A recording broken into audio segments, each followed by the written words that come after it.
So welcome everybody, and with me today is Eran Tal, the CEO and founder of Volta Solar. How are you, Eran? I'm doing great. Happy to be here. That's great. And I'm going to ask you right now to become more intimate with your mic till the rest of the episode. How intimate would you like me to be? That sounds very intimate. Yeah. All right. So try to remember that. That way our audience will hear you loud and clear. Eran, tell us about yourself. Give us, your background. Where do you come from? How did you become an entrepreneur? And then we're going to talk about Volta Solar. Okay, so I think I'll go backwards from Volta Solar and then come full circle up until nowadays. Go ahead. So prior to founding Volta Solar, I had a 4.5 years of being a partner and running 2 internet companies in different areas. One of them was in the financial areas, kind of like Yahoo Finance or investing.com. Mm-hmm. More about news and media? Yeah, it catered to investors and traders in the markets, in the capital markets. And the other one was in more of the mobile acquisition for applications side of business, like in the ad tech, the mobile ad tech business. Both of them grew quite rapidly in bootstrap to become multi-million-dollar in revenues, and working with some of the biggest customers out there. For instance, in the financial areas, it was companies such as Plus 500 and the likes of, and in the mobile ad tech, it was companies as big as Amazon and eBay and so on. That's serious. Yeah. So they both grew, as I said, quite rapidly to become international and bootstrap.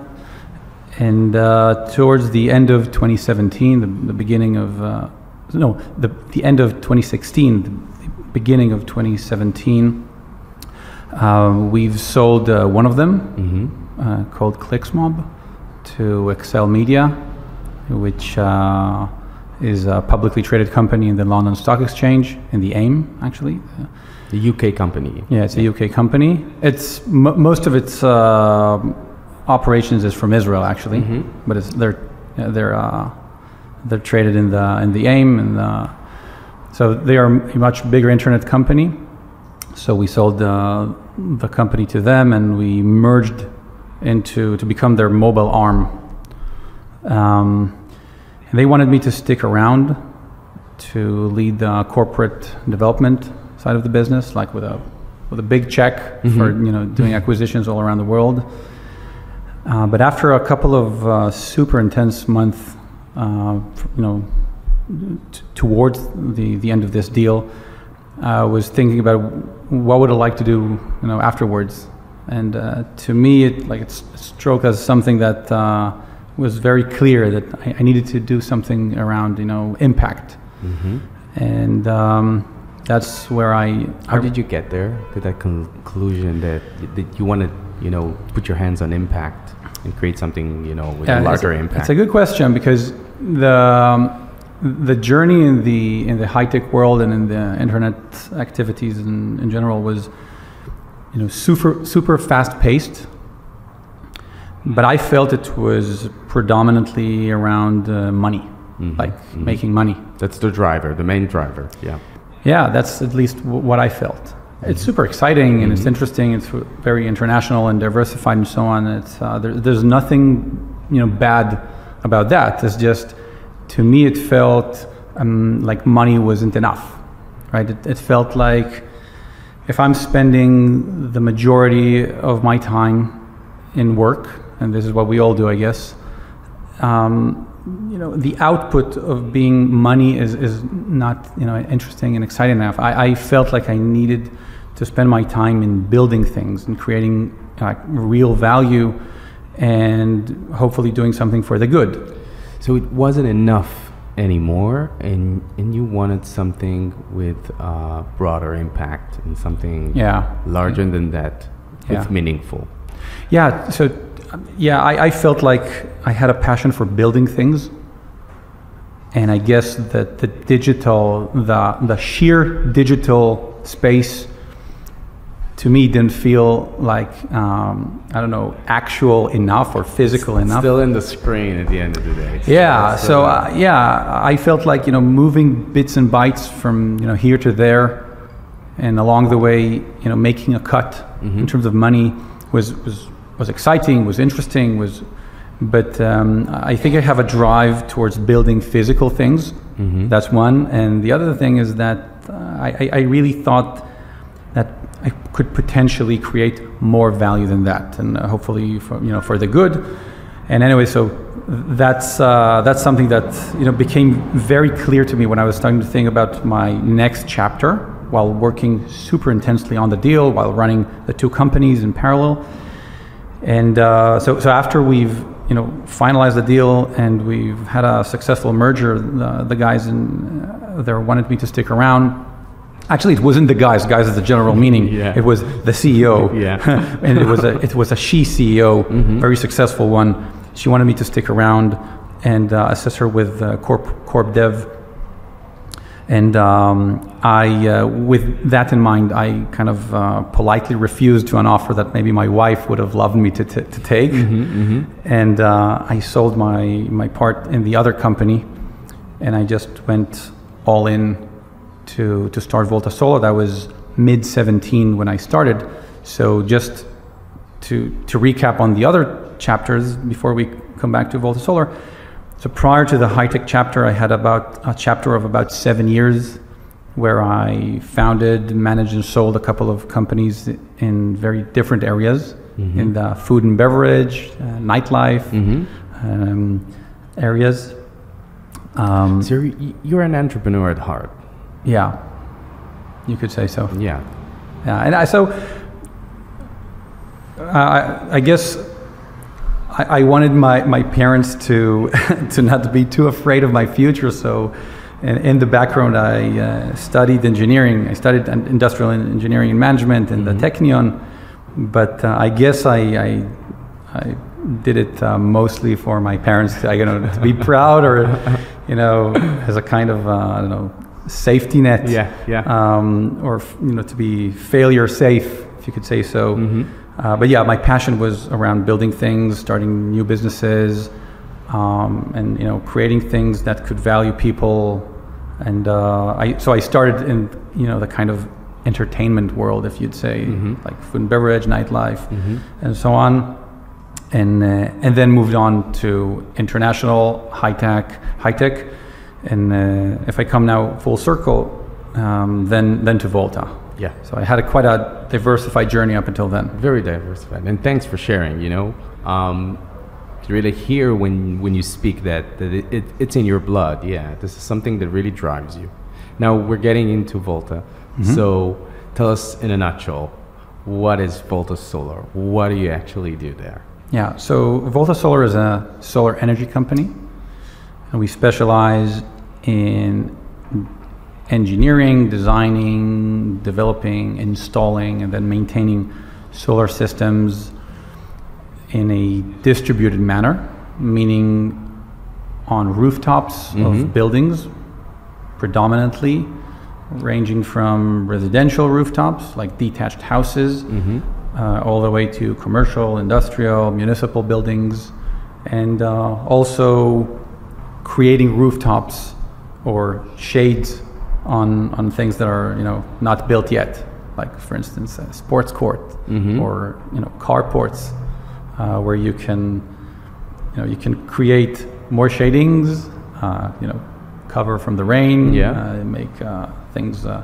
add light when it's dark, and create some more space to catch the sun. So that's basically what Volta does, with a mission that we think is important to accelerate the shift towards sustainable energy, toward a 100% sustainable, economy, hopefully, and doing so while integrating solar systems and soon after storage capabilities, like energy storage, like batteries, and to do so in a very beautiful, simple, and economically viable fashion. Got it. Tell me, we know at the end of the day that this is, I won't say a crowded market, but at the end of the day, we know about a lot of other solutions out there, from Tesla roof tails to other solar system companies. What is your differentiator? What is your cutting edge? Is it something in your culture or values, or is it something as a technological differentiator? I think it all starts from our culture. Mm-hmm. And then it cascades into other elements such as operational excellence and pioneering and innovating and trying to be cutting edge and, adding the technological side of things wherever we can. It's not like we started out from a kind of deep tech play, mm-hmm.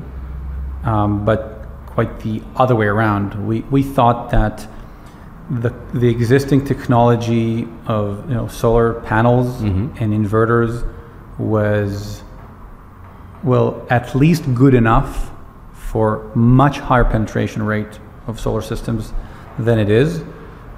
So it seems to us like we need to innovate in other spaces mm-hmm. for it to reach higher penetration rates and to be way more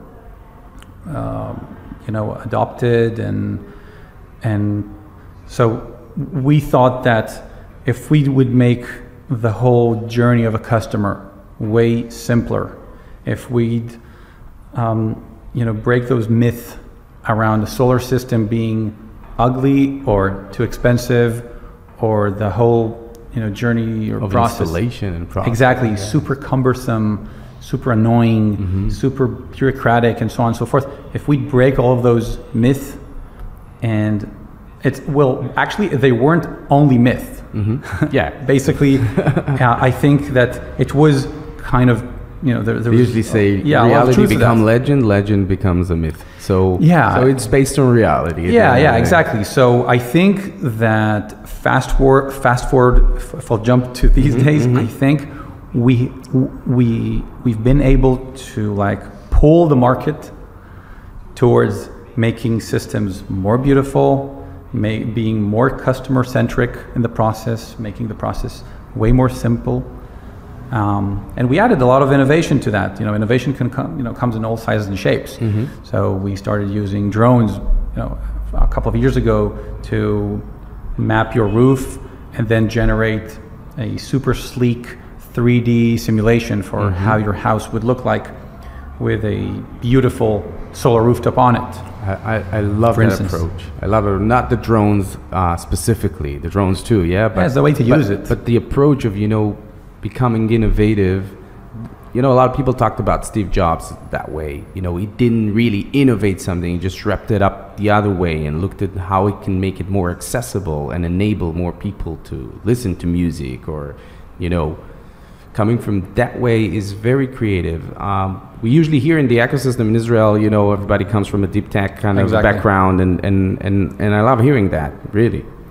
Yeah, so and I guess further on we'll talk about the investment ecosystem, mm-hmm. which most of the time is focused on those deep tech plays. Exactly. And those kinds of innovation, which is obviously super important, but there are areas that around entrepreneurship mm-hmm. and building companies and innovation as a whole, which are highly underestimated, which are not necessarily around building the next generation of solar panels, mm-hmm. for instance. Mm-hmm. You could innovate on financial models or business models. Mm-hmm. One of the things we've done was we introduced to the Israeli market a solar lease model, in which if you're not convenient with buying a system. Yeah, because the deals were always sound so robustic, like you'll invest tens of thousands of shekels or whatever it is in dollars and exactly.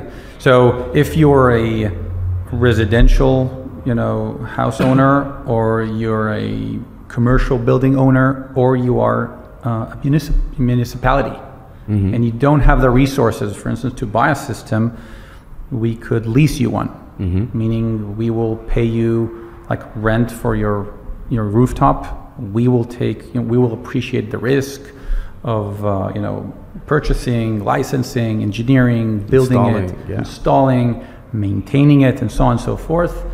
And again, financing it, obviously, and you'll be risk-free, for instance. So using drones, providing a very thorough and long time warranty for production are just a tiny amount of the things we've kind of pioneered and innovated in the Israeli market around solar systems, which again are not under the title of pure deep tech. Apart from that, we do incorporate technological advancements. We have a whole team dealing only around that, with integrating all kinds of cutting edge technologies, ranging from making a 3D point cloud to enabling you to see things in augmented reality or mixed reality, so you could see on top of your real house how the panels would look like, and how would the inverter be attached to your walls or whatever, so that everybody in the house will be happy. So these are the kind of things, for instance, we're doing on the more digital side of things. We try to automate a lot of things so that all kinds of bureaucratic processes, for instance, if you need to submit a lot of paperwork for the electricity company. So we allow you to do it with a click of a button. So if you would fill some of your details, and we collected the other amount of details, and you just click one button, everything will be automatically generated, for instance. So all kinds of big to small things make the experience way simpler, majorly different. Exactly. So I just want to hold it here before we go back into the beginning of your journey. And I just want to say to our audience that, as we hear Eran here, so sometimes innovations can come through a crack of a new business model, a crack of a new service. It's not always, creating the next algorithm of something. And I really admire you for that, I have to say. This is a very creative point of view, and this is something that I think can even create a broader innovation. Not everybody are programmers or coders, people that comes from there. And at the end of the day, if you think outside the box, and if you know how to think creatively, so innovation can come from so many different angles. And this is something that I just wanted to say here. But we're going back into the beginning of your journey. How do you actually decide that you're going there? Yeah, we talked about impact, but there are many ways to create impact. How did you actually go into solar systems? So the first time the idea came to mind was actually when I was in the shower and I started thinking about how can we create something that doesn't require extracting things from Earth, and then not using the resources of Earth. Is there anything that can come externally? And that line of thought led me to think about what's coming from the outside to Earth, and the sun jumped right away, and as a major player. And from there on, so okay, the sun is radiating a lot of energy and light. By the way, so much so that in 1 hour, our Earth absorbs or gets hit by energy from the sun enough to enable us a whole year of humanity's worth of electricity and power. Wow. Yeah, in 1 hour from the sun. Wow. So it's just about how you collect it. So it's just an anecdote about the vast amount of energy the sun brings to us. So the next step was to realize that we could just tap into, if you could just tap into some of that energy, you could actually do a lot of things that are coming from the outside. Mm-hmm. And the photovoltaic technology was the next thing in my line of thought. Mm-hmm. And that's where that seed was planted. It was actually back in 2012, about 10 years ago. Mm-hmm. I was towards the end of the chapter, that 7-year chapter of food and beverage and nightlife, exactly. And I wanted to look for my next chapter. So I started researching around that, that topic of solar energy and photovoltaic technologies and the regulation around it and the economics and so on and so forth.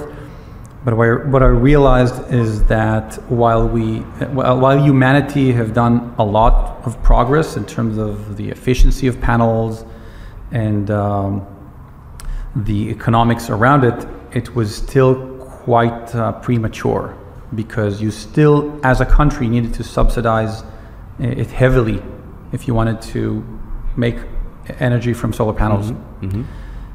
Meaning fossil fuels like oil, gas, coal was still cheaper. Mm-hmm. So to me, it felt like it wasn't the right moment still. And then I embarked on that journey of high tech for those couple of years. And then when at the end of 2016, beginning of 2017, again, started thinking about my next chapter, both something in me was a bit more mature in the sense of, as I said, money was not enough. Mm-hmm. What can I build to create value for a better future? And I was also hearing more and more about climate change, the climate crisis that we're bringing upon us, and that intertwined with, that idea that was planted in my head a couple of years back, and that's basically where it started to grow. When I looked at it again, both from where, the crowd was, like in terms of climate change is real, we need to do something about it. Understanding that this is one of humanity's biggest challenges at the moment and in the foreseeable future. Mm-hmm. And I felt, and it seems like the technology further advanced to the point of what we call grid parity. So after about 10 years of prices lowering of the photovoltaic panels and everything that you need in order to produce electricity from solar panels, it reached a level where it's cheaper than fossil fuels to make electricity from. And that's called grid parity. From that point on, it was obvious to me that it's a one-way ticket, right? Now you just need to, get on that train and push it forward. Exactly, because market wins everything. Yeah. It wins regulation. Mm-hmm. It wins bureaucracy. It wins everything, because if it's also environmentally friendly, but more so it's more economic, then why would you do something else? So that's that was the key driver for when everything Got it. And then you sit on a table with your computer, but you're actually dealing with a lot of hardware and software and installation and things like that. How do you create it? What do you do? What do you do next? Okay, you got your idea. You understand this is the point where you go in full in with that idea and building a company. What do you do? So the first question that came to mind is, if it's more economically viable than fossil fuels, mm-hmm. and it's obviously more environmentally friendly, and this should be the future, why isn't everybody doing it? Right? Why? Good question. So this is exactly the kind of things I started to ask myself, and so the answers I found was that people thought it was very expensive. They thought it was not economic enough. They thought it's ugly. You know, having those bulky solar panels or conduits on your walls or whatever. And that answers came mostly from the end consumer point of view. You kind of researched that on residential houses and buildings, things like that. This is where the answers really came from? Yeah. So they both came from myself asking, you know, logically, you know, laying hypotheses about what could be the hurdle for not everybody doing it, and also asking people. Yeah. Why did you do a solar system on your rooftop? So some of them just had no idea that they could do it. They had no idea that it's economic. They had no idea how to go about it in terms of bureaucracy, processes, procurement, you know, engineering, design, so on and so forth. And so there was a lot to say about why people are not doing it. And when you look at the other side of what are the existing solutions, because as you said, there were companies also then, you know, keep providing those services. And so my next step was to see how does the current product and service, you know, landscape look like. How you could call it competition. I didn't see that as competition. I wanted to see market landscape. Yeah, what are the current solutions? So I actually I searched for the top companies in the field at the moment, and I just picked up the call and made some phone calls to them as an intrigued customer. Yeah. And I had I talked to the top 4 companies. 2 of them actually came to my house, and it seemed to me like a movie from the 90s, right? It was very low tech, very not digital, very not customer oriented, and especially it did not answer all kinds of or like infrastructure companies coming to you, I don't know, doing your new bathroom or something like that. Like plumbers, or something around that. And it seemed to me like here it lays down this is one of the things that I actually strengthened my hypotheses around why people are not doing it. It's not simple, it's not aesthetic, it doesn't seem economically viable, and most people have no idea that they can actually do so. So this alludes to alludes to one of the things that seem to me like you need to do. You need to also educate the market, which is also one of the things that it's a big task. It's a big task. Challenge. It's a big it's a big challenge, and this also relates to our culture, because one of the things we thought would be very important is to be customer obsessed with how good our product and service is. So when people get in touch with us, when they engage with us, when they experience the product and service that we provide, they would have such a wow, kind of effect, wow experience. So they would get viral as well. Exactly. They would help us with that market education and with that virality. And spoiler, it worked out. It was a major component of market education. And with us, being quite lean in terms of customer acquisition and virality and so on and so forth, it comes with a price, because it's easier said than done. Yeah, that's for sure. Yeah, because when you think of it, energy is a kind of a commodity. The sun is a commodity. Solar panels were a commodity.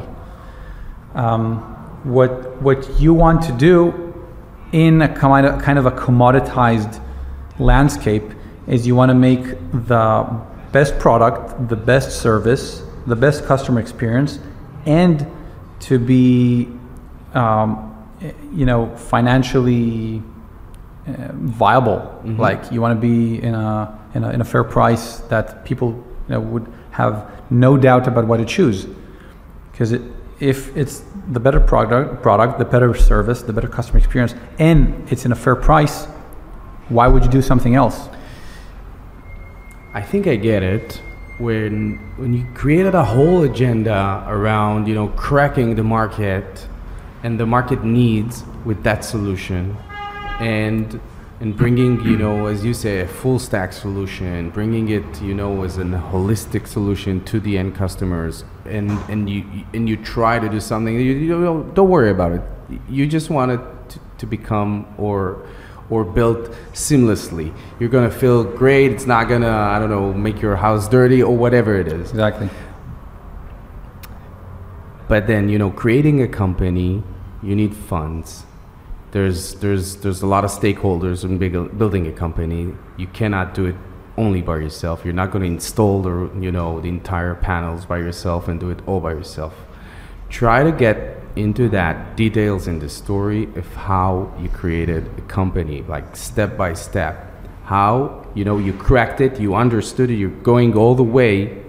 What are the steps that you actually did to make it happen? Okay. So one of the first things that are important is, people talk a lot about product market fit. Yeah. Right? Mm-hmm. How do you sculpt the product and the service to cater a market that actually wants to buy it? Mm-hmm. Meaning at the right price point, in the right way, in where it's still economic, both for the customer and for you. Mm-hmm. So that's the first part of every entrepreneurship. Yeah, you want to get there. Exactly. So, in terms of what people would want, coming back to that process I've underwent, it was quite clear to me that we need to shape our products and services in a very customer-centric way, so that people would have the best experience.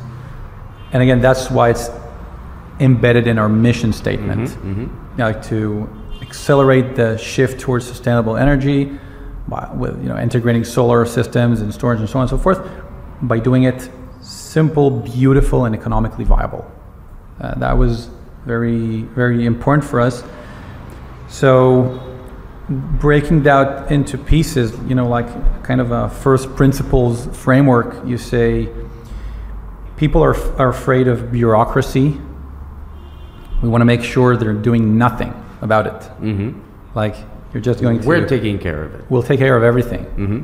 right? If it's the electricity company or the local authorities, the planning and administration, whatever. Mm-hmm. So this was one of the premises. The other one is that it's going to be super sleek, very beautiful. We're going to be super attentive and super, caring about what's important for you. Mm-hmm. And we've designed that into the process of both the pre-sale and afterwards the execution, of like doing a kind of a technical audit and bringing you that 3D simulation of how it's going to look like for you to opinionate. Mm-hmm. How would you like it to be? And then if we want it to be both the better product and the better service and to be affordable, we need to be very lean. So operational excellence, being very frugal and efficient about the way we do things is also super important. Also, some of the things we put in our guiding principles, our mm-hmm. core values, to try to do more with less, and try to innovate everything we do. For instance, one of the things we stumbled upon when reaching the first customers, and this is one of the first things you want to do after you have a general notion of mm-hmm. how the product and service is going to solve the biggest problems that are a hurdle. Well, let's do it for real. Exactly. Yeah. So you go about meeting those first customers. Could be, neighbors, mm-hmm. family members, mm-hmm. friends. Everyone has a rooftop. Yeah. Hey guys, why don't you do a solar system and let's try to do you one. So we, for instance, one of the things we've heard with people that, you know, showed interest is that how do we know, by the way, I'm relating this to market education, because people have no idea what is a solar system like. Yeah. They've never done one, they've never installed one. How do we know that it actually works? You know, you're saying that this is going to produce such and such amounts of electricity that translates to such and such dollars or shekels in the bank by electricity saved or produced or whatever. How do we know it's going to work? You seem nice. Yeah, we've heard that solar panels is the thing, but so yeah, fast forward, we've introduced a solar production warranty for you to, you know, to ease your mind, so that we predict how much your system is going to generate in terms of electricity and in terms of revenues for you, and we are going to compensate you if it doesn't do so. That's very creative and very bold. Yeah, and no one has done that up until that point. And again, it was, I think what brought us to that was, one, that customer obsessed mindset, so that we want you to be super, you know, calm and relaxed about the product and service you're going to buy, and knowing that it's going to actually work and do the things that we promise you it's going to do. And then that kind of innovative, pioneering, first principles kind of framework to go step by step, break the problem into the, you know, the most fundamental truth, and then to reason up from there to be able to solve that problem for you. So that's another thing. Anyway, so these are just examples of the path towards product market fit. And did you ever did you bootstrap that company as well? Yeah. So if I now shift gears to talk about how do you finance that, how do you actually get off the ground, because you need resources to do things. So basically, a couple of things about that. One, our end game from the get-go was to build the virtual power plant or the distributed utility of the future, right? Like a kind of a electricity company 2.0, if you would, which is generating clean energy from the sun, stores it like in batteries, because the sun doesn't shine at night. It's distributed on top of rooftops, because the rooftops are attached to where you consume most of the electricity. Exactly. So you don't need to transmit it long lines, and you avoid those losses along the way, and you don't need as much as infrastructure as is today in the grid. And those rooftops are just there, right? They're sunbathing under the sun, doing nothing. So in terms of permitting, construction, bureaucracy, and so on and so forth, they're just there. Why don't you just cover them with a way to make the sun that also already hits them to electricity? So that's why it's distributed and attached to the consumer side of things. So you financed it at the beginning? Yeah, so the master plan was towards that end game was to sell solar systems so we could make some money. Use that money to finance in a solar lease kind of model. More solar systems. Exactly, more solar systems, and for us to own them, and then use that money to be able to incorporate or to integrate storage systems. And then when you have distributed generation and storage, you could start thinking about a virtual power plant, a kind of distributed utility. It's more scalable. Exactly, and scale it up both nationally and internationally, like globally. Great. Now I understood that you not too long ago completed a funding round, correct me if I'm wrong. That's right. So tell us about that in a nutshell. before we go into our Esquire corner, and that's where you're gonna answer some questions from our audience from all around the world. Sure thing. Just another thing before I come to the financing round. So regarding that kind of master plan, that master plan is around bootstrapping. That's why there was an end game, but we thought about how to reach there with minimal external investments. That's why we wanted to start with selling the solar systems and not jumping right into financing ones. So that's important to bear in mind. We thought about how could we be very scrapey, very lean, and very, very frugal. And another thing about that is we adopted a kind of a mindset that says we are going to move forward no matter what. We're not waiting for anybody. We're not waiting for the right people to jump on the train. We're not waiting for the right investors to put their money. We're just moving forward. And I think that's another thing about the mindset of an entrepreneur that I think that self-reliance, that resourceful kind of mindset is very important. It is. But then you get to a point where you want to really scale up. Yeah. So this is where you meet your first funding round, right? So actually we raised a kind of a seed round at the end of 2018 with a couple of angel investors. And the last round we've secured, which is actually the first, more kind of serious round with an institutional investor, one of the leading yeah, exactly, one of the leading Israeli institutional bodies, investment bodies, and joined to that round a couple of other investors and family offices. I think it seems like the markets are starting to realize the potential of solar energy to completely disrupt a lot of industries. The energy is one of them, but it coincides with the electric vehicles that are on the rise, and with storage capabilities, and these are going to completely transform. Charging points, electric. Exactly. It's going to. The electricity revolution.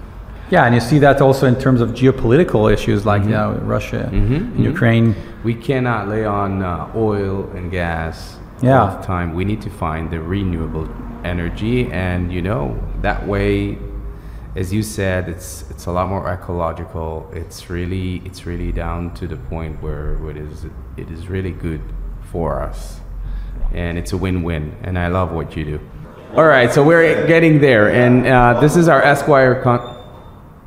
All right, so this is our Esquire corner, is where people are actually sending us questions from all around the world on our network.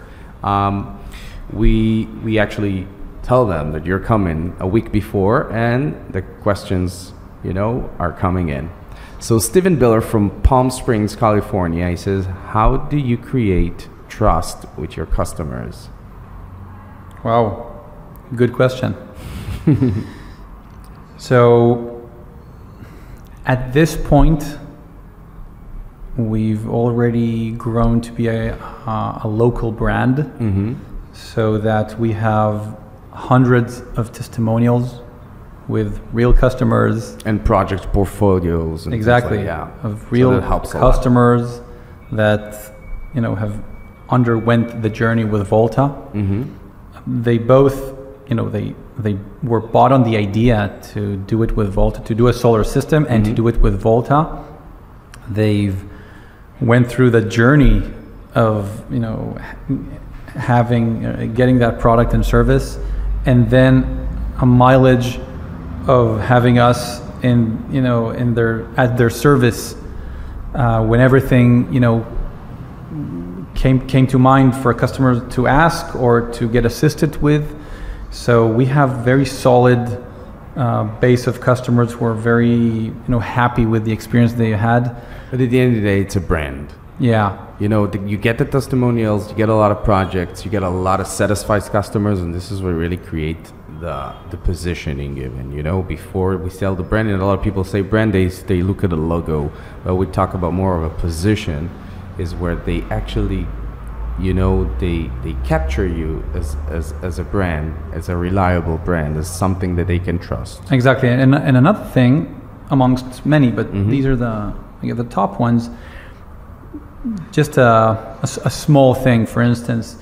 So we called the representatives that you as a customer would meet, not salespeople, they're called solar experts. Solar experts, yep. Right? So it tells you something about the approach of not pushing you too much not to do a solar system and not necessarily to do it with Volta.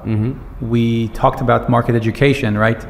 So we wanted the solar experts to be super professional and to be able to educate you as a potential customer about the virtues of a solar system, why generally to do it, how is it done, to refute some of those myths you have in mind about why is it not a good idea.